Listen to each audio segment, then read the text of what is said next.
We're watching CRDN. Civil Rights Daily News, recycling only the truth in rotation 24 hours a day.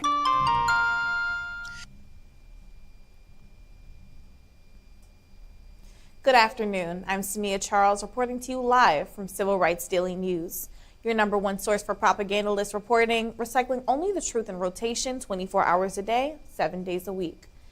Tonight, we'll take you into Twin Falls, Idaho, where a mass shooting has erupted on Saturday afternoon around 2:29 p.m. Midwestern time. Victims included 23-year-old Ashley Garibe, a former employee from California, as well as 66-year-old Dale Schultz from Salt Lake City, Utah, and a 59-year-old by the name of Christopher Clonch from Hagerman, Idaho. 7 others were also reported injured. The alleged shooter was 24-year-old Chad Williams, who had also died from a self-inflicted gunshot wound not too far from the scene. Armed bystander Jordan Salinas and an off-duty Idaho state trooper returned fire, helping drive the shooter away and preventing further casualties. Witness Lane Cohen assisted an injured employee as well. And from what we know about the shooting, an AR-15 style rifle was found at the scene. Was used at the scene, and also it had happened at an In-N-Out recently opened In-N-Out burger location at Canyon Park West in Twin Falls, Idaho. Though the exact motive remains under investigation by local police and the FBI, authorities are believing that Williams acted alone. Evidence and witnesses included multiple 911 calls reporting the scene and CCTV footage, as well as social media videos from bystanders and bystander witness statements. We'll continue to update you on any new information we have on this case. This is still recent and the investigations are still pending. We also want to take the time to honor the families of those who have of the victims of those who have passed away. With Civil Rights Daily News, I'm SAMIHA Charles, and we'll be right back after these messages.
You are watching CRDN. Civil Rights Daily News, recycling only the truth in rotation 24 hours a day.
You are watching CRDN. Civil Rights Daily News, recycling only the truth in rotation 24 hours a day.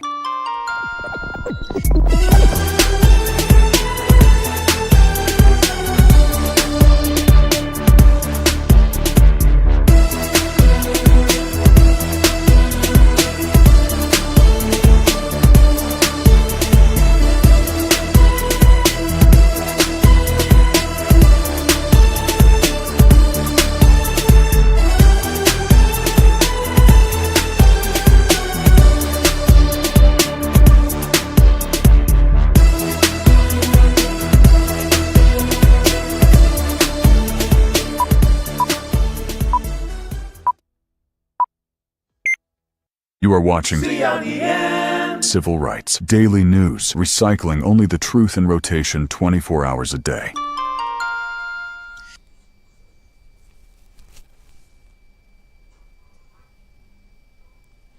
Let's now dive into Sinaloa, Mexico, where a popular Mexican TikTok creator with nearly 600,000 followers has been fatally killed during a TikTok challenge with his friend. The two unidentified helmeted assailants were two of the suspects and were seen on a motorcycle. He was on screen broadcasting with his friend during a live stream challenge where he was fatally shot while wearing a delivery worker attire as part of the challenge. And it happened on August 4th, 2026 in Culiacan, Sinaloa, Mexico. Law enforcement are examining potential links to the cartel retaliation following online posts mentioning local criminal groups. Evidence and witnesses are saying that there is archived live stream footage of the attack, as well as shell casings at the scene and municipal security camera footage. With Civil Rights Daily News, we'll continue to update you on this shocking case, as well as many others that had happened on that day. Thank you for tuning in, and if you'd like to learn more information about any of our other topics regarding this one or any others, check us out on our website at CRDN.NEWS.com or check us out on our Instagram, on our TikTok, and our YouTube pages at Civil Rights Daily News.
You are watching CRDN. Civil Rights Daily News, recycling only the truth in rotation 24 hours a day.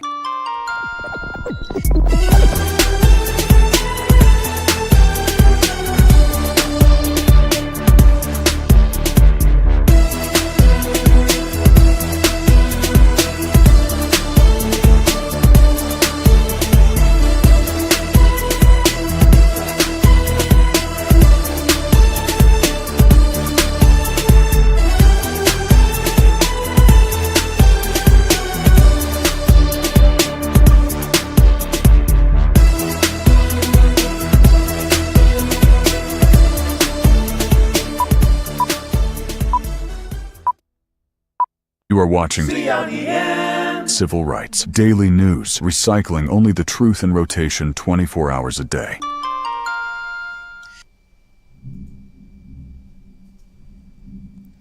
Let's go into Mississippi with an update on Nolan Xavier Wells, the 18-year-old African-American student who was found on July 4th, who had disappeared on July 4th just off the coast of Mississippi on Horn Island, and his body was discovered on July 6th. Some new updates that we're receiving is that, of course, we are still hearing from the parents, Christine Wells Wansley and Elmore Wansley, and he's still being represented by civil rights attorney Ben Crump. We are still learning more details about this investigation. So far, we already have preliminary reports, two of which, one of them was funded by Colin Kaepernick, and with the city coroner of D.C. And from that evidence we had gotten from the autopsy results, there was no detected foul play, though we couldn't get a substantial coverage of that situation, of that autopsy, because of the fact that his trachea was missing at the time of the autopsy and was currently used by the state coroner's office, who was still doing their own autopsy reports, and had also reported that no foul play was detected. But let's get into the charged suspects. Edward James Porter, Michelle Francine Edwards, and Joseph Alfredo Vasquez were charged with federal threats offenses against the judges and the families and witnesses.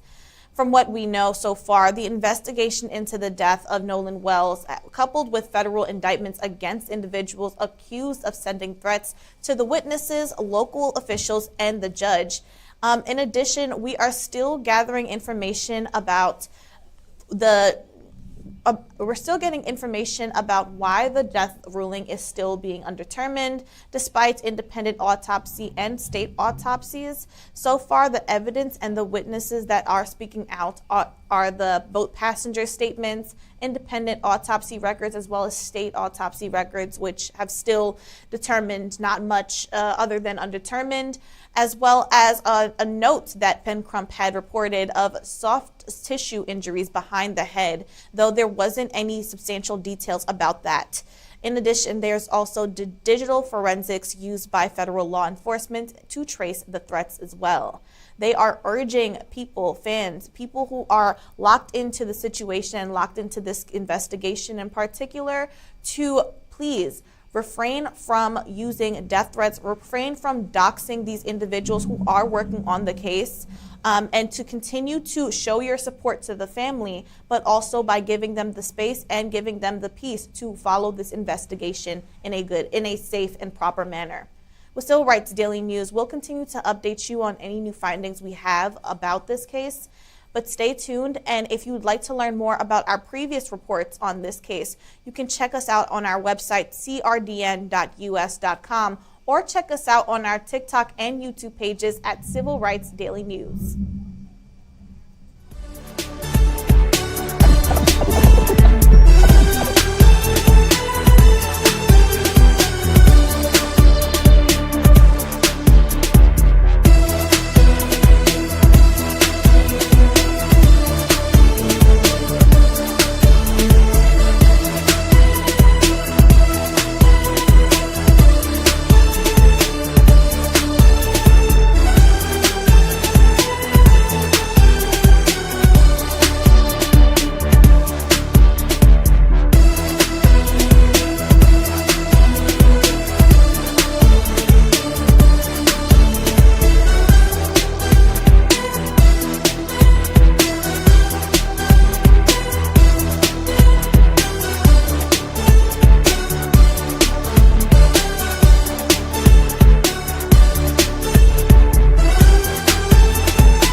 You are watching CRDN. Civil Rights Daily News, recycling only the truth in rotation 24 hours a day.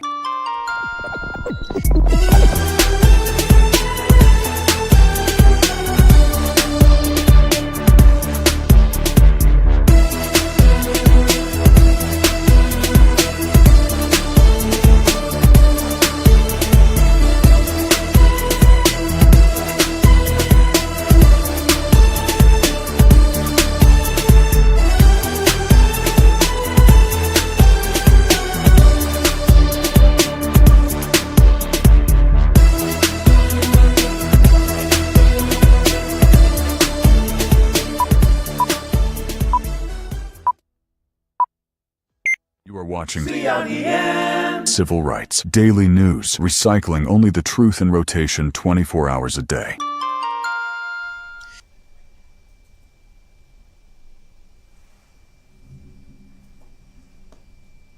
Let's get into a new win in Michigan during the Democratic Senate primary.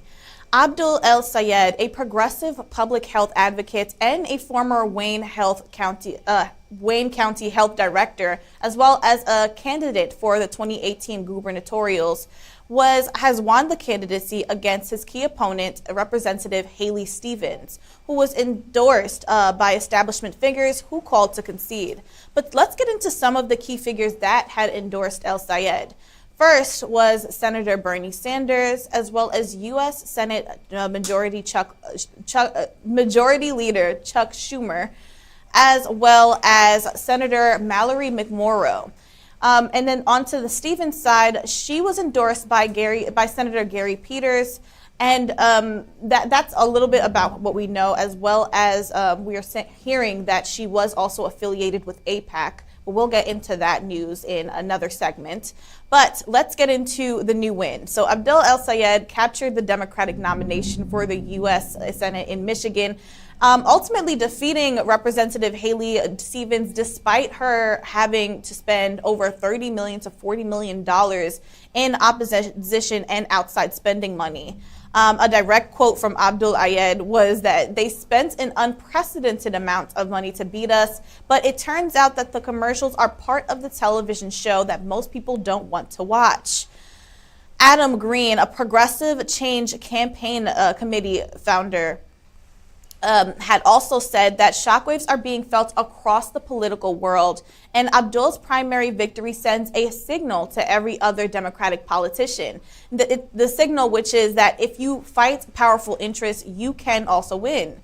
The primary election was held on Tuesday, August 4th of 2026, but the race was called on Wednesday morning on August 5th of 2026.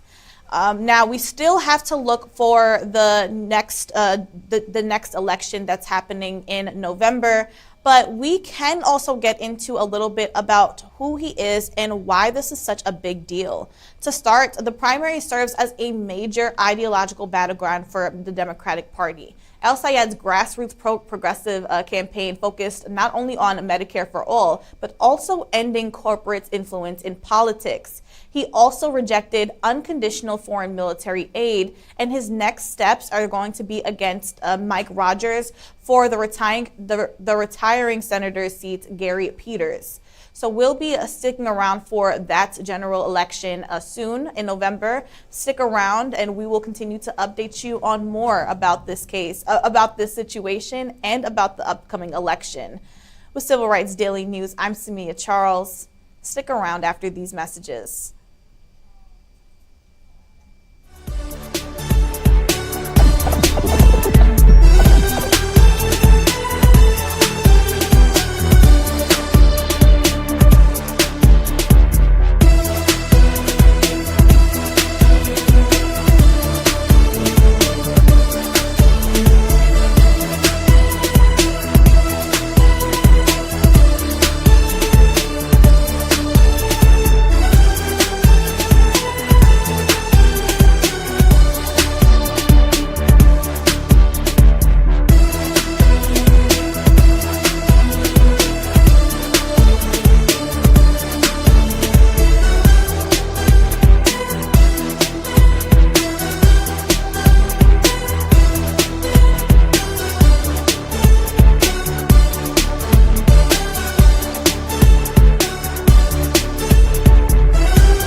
You are watching CRDN Civil Rights Daily News, recycling only the truth in rotation 24 hours a day.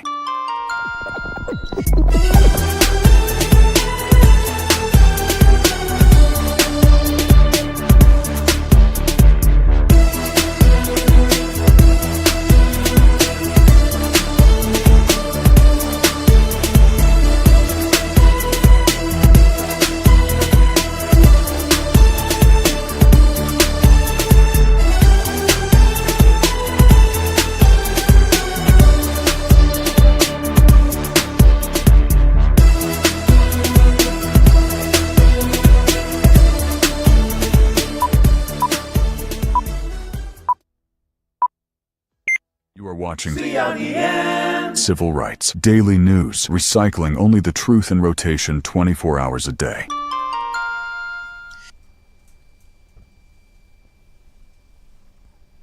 Let's get into some congressional news where Dr. Anthony Fauci, the former National Institute of Allergy and Infectious Diseases, also known as NIAID, the director, is currently under fire against Senator Rand Paul.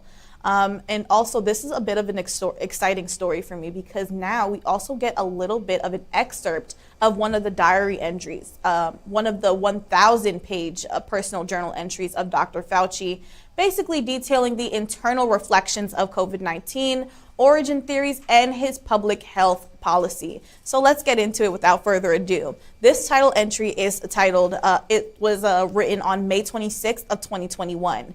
He said in a direct quote, "The situation continues to get out of control with regard to the press reports concerning my flip-flopping, concerning the theory of the origin of the virus." He had also said, "I had always said that the very likelihood is that the virus originated naturally from an animal reservoir jumping to a human. However, over the past couple of days, given the amount of speculation about the possibility of a lab leak, I have been saying that no one is 100% certain of the origin, including me. And so I'm calling for a thorough investigation." End of quote. We are still learning more about these journal entries and other questions that are being asked. They were exposed in July of 2026, late July 2026, and he is currently still facing these congressional grillings in Washington, D.C. and in the U.S. Senate. But the reason why this is so important is because of the fact that we're evaluating federal communications, research oversight, and policy handling regarding the pandemic or origins. Many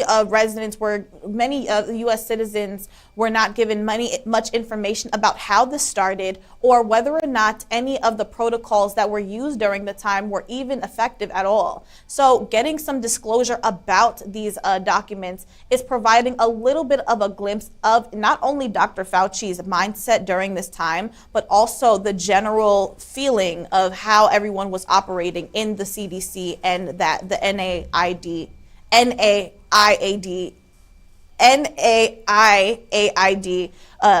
Center.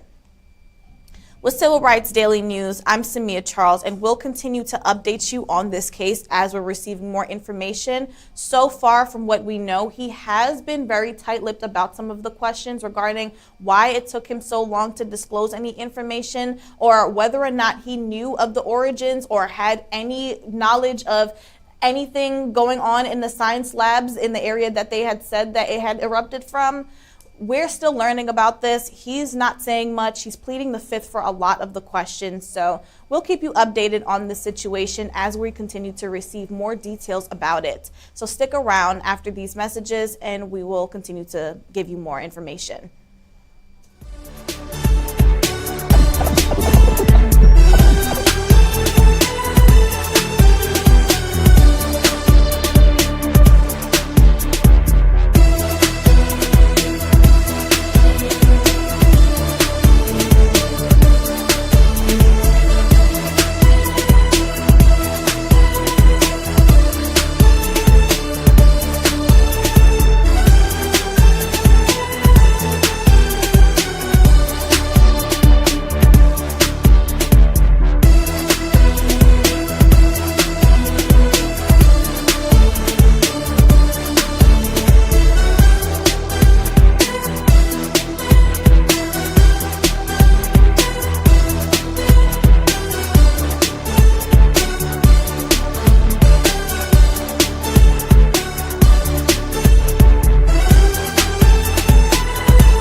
You are watching CRDN. Civil Rights Daily News, recycling only the truth in rotation 24 hours a day.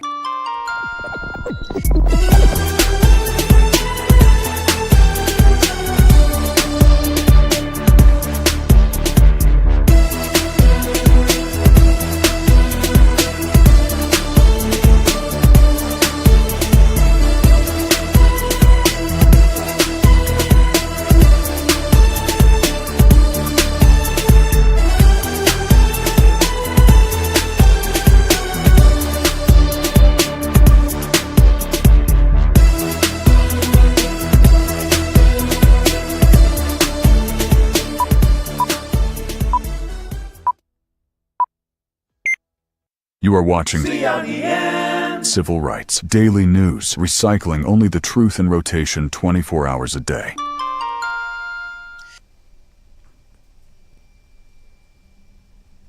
Let's get into other national news, where we have received some video footage from Basil's ICE detention facility in southern Louisiana.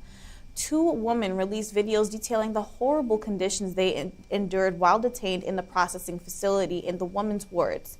The videos have addressed the conditions of the GEO group facility and the ICE detention facility as well as how they were being treated by ICE officers. One of the detainees, Dana Ricketts, had also detailed some of the conditions in a lengthy, detailed video consistently before she was accosted and taken into solitary confinement. Let's take a look at video footage from one of the other detainees regarding her accosting. Una denuncia pública, se acaban de llevar a Deina, la otra muchacha del video para el MU. Estamos amotinados, todos mis compañeros aquí, Delta Bravo, Soul Luciana, Facility Center. Estamos en Soul Luciana, Facility Center y nos están amenazando, a mí me están extorsionando y me están acosando. Yo puedo ser la próxima. Nos quitaron los televisores, nos quitaron los teléfonos y nos pueden quitar las tabletas. Vamos, 1, 2, 3. ¡Deina! Necesitamos ayuda.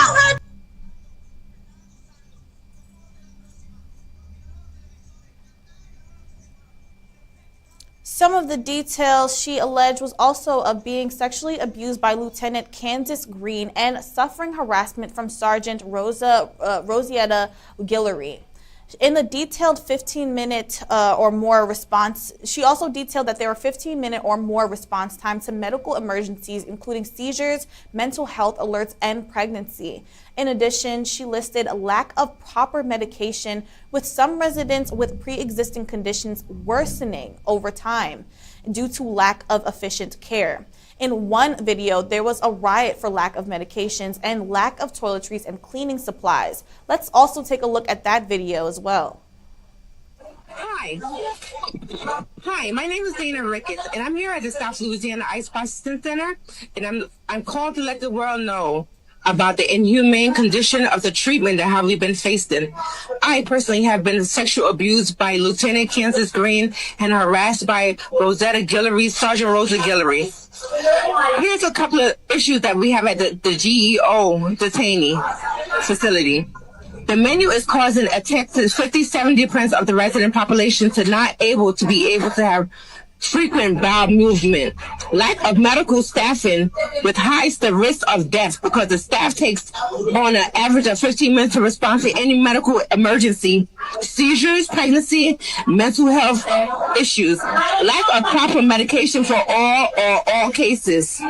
Staffing is short, which leads to a person being locked in or stuck at a gate waiting for keys. This security breaks includes officers as well as residents being at risk should there be a fire or something. No word specific for mental ill patients. Staff need to be retrained for fitness tests and mental health checks. They talk to us and degrade us like we're nothing, and they mount to us as nothing. Short staffing also resulted in staff lock-ins as well as other illegal activities, with some of the detainees also reporting that they were being spoken down to and treated horribly. They also alleged a lack of fitness and mental checks as part of the staff training. In addition, detainees with mental illnesses did not have their own separate wards and were amongst the general populations. In addition to being degraded, staff had falsified their statements and threatened to put them into solitary confinement. In addition to that, there was also reports of food that was either improperly prepared or raw, causing sickness among detainees and forcing a lot of them into having constipation issues as well. Some of the detainees also reported having to work for over 6 hours for only $1, even though they're not legally obligated to have to work in the United States to begin with. They are also alleging court discrimination, with many of them saying that they come to the state of Louisiana with their cases for it to go nowhere. Many of the detainees are moved from state to state, alleging that they're brought here to the facility to lose their case. And the detainees who have actually won their case are still waiting to be released as long as 2 years. There's also unnecessary searches and physical pat-downs, and she also alleged that staff have publicly spoke about the detainees' sexual orientations, medical and personal records, and there is also an alleged gambling bingo operation that was staff operated. Let's also take a look at another video from Dana alleging this incident about the gambling bingo ring, as well as some of the other conditions that she had listed in the video. Back to what I was saying. No matter what the bingo is for, it's certainly not for charity. And once again, it goes against the GEO policy rule. Google GEO Policy and Procedure Manual 1.1.15. Ask their former employees that they fired: Marlon Young, Shavante Bush, Ann Ashley, David Corvell, and many more, even the ones that are here. Carell Milburn Hollins is a black woman that loves to tear down other black women so she can put in position who she wants to put in position. And you have the facility administration warden, Misha Neal. My first encounter with her and 3 other black women, she refers to us as those. What are those doing there? Get those, put those somewhere. Those were her remarks. If you also notice in the video, earlier in the video, she was actually cut off by one of the staff who had told her before she was actually accosted and taken into solitary confinement that she wasn't allowed to use her communication tablet. This was one of the examples of some of the mistreatment that they're dealing with. And in fact, another detainee by the name of Lorena had also corroborated her statements. She was actually detained by ICE for calling the police on her husband for domestic violence. Instead, they had not only detained her, but they had separated her from her 5-year-old and made it difficult for her to have any communication with them at all. Her, as well as other mothers in the facility, are also reporting that they do not know where their children are and have limited contact with their loved ones. One of the detainees had also shown that they were badly bruised during an ICE detainment, and they could not even reach their family relatives to even speak about the conditions or to speak about the mistreatment. She also corroborated that staff shared personal information about the detainees so that they can allegedly traffic them, and that the staff members have been sexually abusing the detainees and having relations with them as well. Other conditions included one woman miscarrying in her bed with no medical care, and a Venezuelan woman who is suffering from kidney failure. A Cuban woman also won her case and was still detained for up to 10 months, with DHS appealing and saying that she must stay for longer. Detainees authorized for deportation are still waiting to be deported from as little as 3 months to over 2 years, with little to no eligibility for bond. They're also saying that they're not allowed to speak their native language and are refusing to get them interpreters. There are pests in the facilities, and illnesses are running rampant due to the lack of cleaning supplies and hygiene care practices as well. They're also rarely given enough time, as we said before, to use the communication tablet, speak with their families and loved ones, use their phones that they were given in the detention facility, and so on. Some residents also said that they were dealing with amputated fingers and toes because of the lack of proper care that they were given regarding socks. Something as simple as socks or underwear or undergarments to keep them contained. They're not having that as well. So far, at least one person in the slew of different people who have spoken out or who have been accused of these cases, of these situations, has been sentenced to 3 years of sexual abuse of a ward. His name is David Corvell, and he's a 56-year-old former contract detention officer at the Southern Louisiana Ice Processing Center in Basel, Louisiana. This had happened around June 26th. We are still learning about more details about any of the other people that were mentioned in the videos and whether or not any justice will be served for the detainees. We will continue to update you on this situation and any more information we receive from any other detained individual. With Civil Rights Daily News, I'm SAMIHA Charles, and if you'd like to learn more information about this case or our last reporting back in June about this similar situation, check us out on our website, CRDN-NEWS.com, or check us out on our TikTok and our YouTube pages at Civil Rights Daily News. Thank you for tuning in. I'm SAMIHA Charles.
You are watching CRDN. Civil Rights Daily News, recycling only the truth in rotation 24 hours a day.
You are watching CRDN. Civil Rights Daily News, recycling only the truth in rotation 24 hours a day.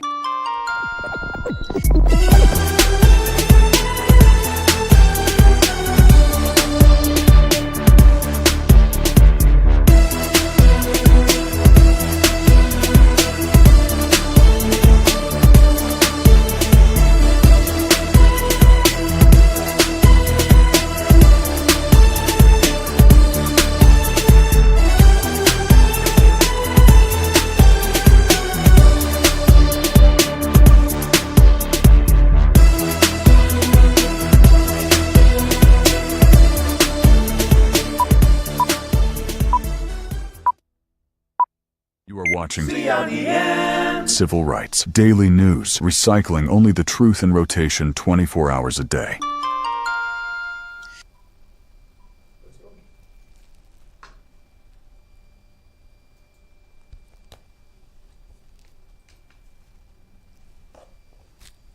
Let's now go into tri-state news of New York and New Jersey, where residents are dealing with emergency responses and municipal management.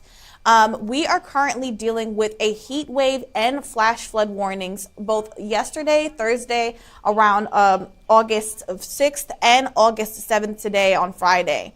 What we are looking at is a high heat index with combined flash flood warnings protocols that are triggered by severe weather fronts. This is going to be happening in New Jersey, where temperatures are going to be reaching up to 94 degrees with widespread humidity. And in New York City, a heat index are valuing between 95 to 100 degrees Fahrenheit. This is because there is a severe regional heat dome that's interacting with the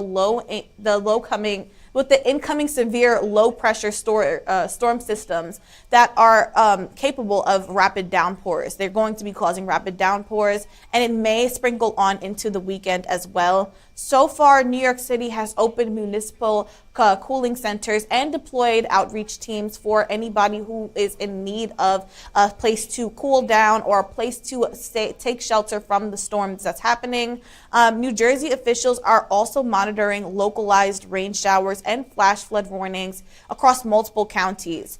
We are urging any locals in these areas to take alert to their local advisories if they are giving you any information of the times that these flash floods are happening and whether or not you should take shelter during these tumultuous times. We will keep you updated on any new weather conditions that are coming up. But so far, we are asking you to stay cool and stay safe, and to make sure that you are well prepared with all of your supplies, and ensure that if there is no necessary travel that needs to happen today, that it could be pushed on to another day instead. With Civil Rights Daily News, I'm SAMIHA Charles, and we'll be right back after these messages.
You are watching CRDN. Civil Rights Daily News, recycling only the truth in rotation 24 hours a day.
You are watching CRDN. Civil Rights Daily News, recycling only the truth in rotation 24 hours a day.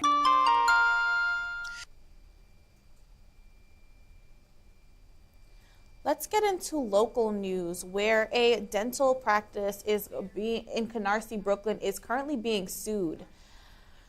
Dentist and CEO Korush Shamtoob of Canarsie Family Dentistry was responsible for taking advantage of Southeast Brooklyn's predominantly Black community.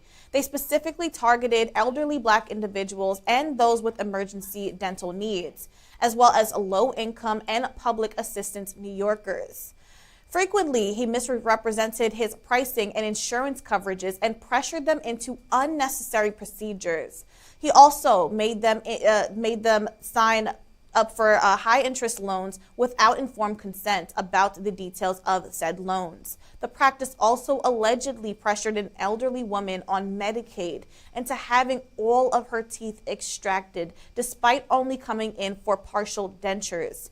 They also told her to open a new line of credit to pay for all the procedures and took out $17,000 in loans under her name, $7,000 for the dentures, and another $10,000 for the implants.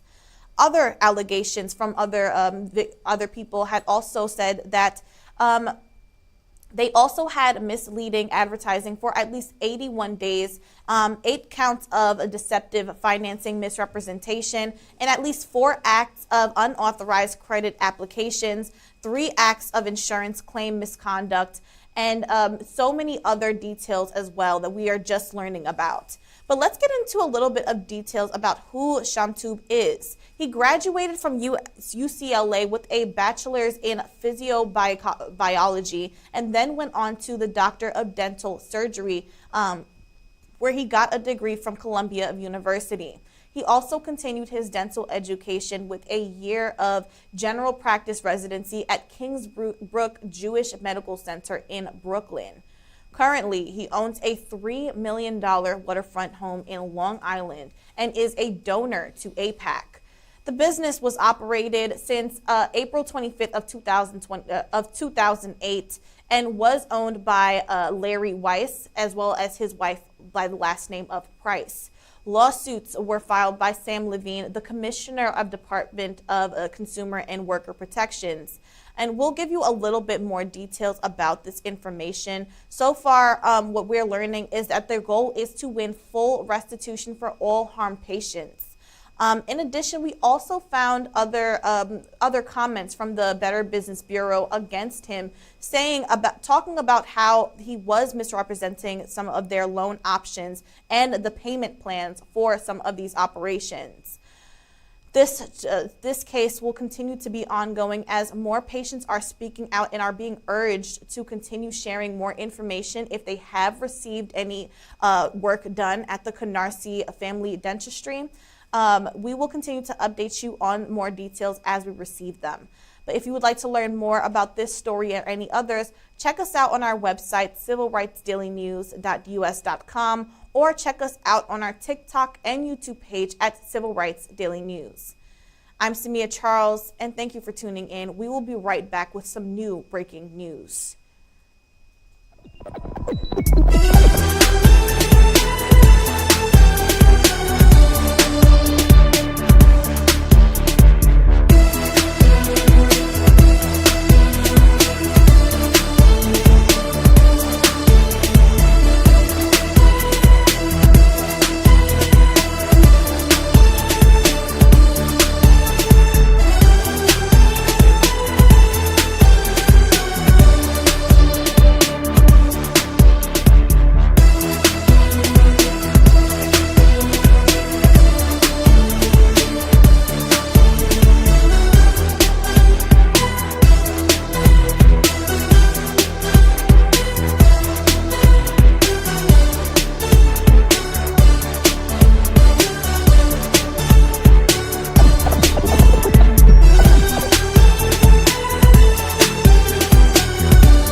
are watching CRDN. Civil Rights Daily News, recycling only the truth in rotation 24 hours a day.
You are watching CRDN. Civil Rights Daily News, recycling only the truth in rotation 24 hours a day.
CRDN. Civil Rights Daily News, recycling only the truth in rotation 24 hours a day.